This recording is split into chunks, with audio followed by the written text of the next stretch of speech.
This is probably the most bizarre and long story that I'm going to tell.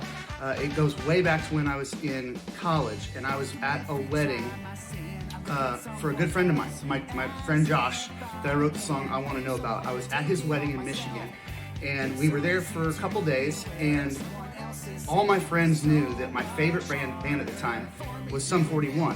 Well, it just turns out we went into Grand Rapids one day, we went to Best Buy, we're walking around. I remember being on the phone with my dad talking to him about something, and my friends come up to me and they're like, "Hey man, the lead singer of Sum 41's here." And I'm like, yeah, whatever, get out of here.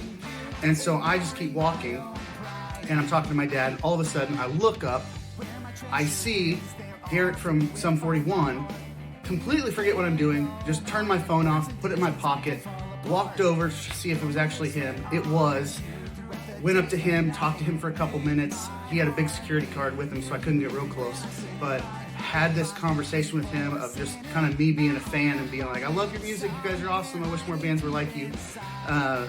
And that was the only time I had gone up there. I've never lived up in Michigan, but I was there just for this one wedding.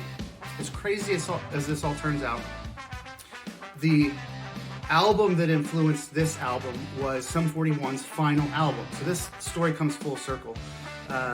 Last year when their last album came out, I couldn't stop listening to it. I was getting all these new ideas, and these new 12 songs, they came out of being inspired by this last Sum 41 album.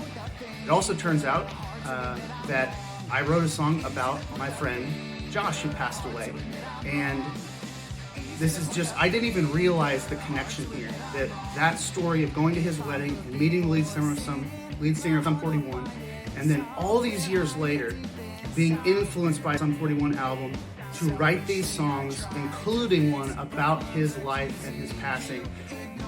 It kind of gave me chills when I started to piece all that together, that this had all come full circle, that there was this connection to Josh and his family and this band, that years later it would all circle back around.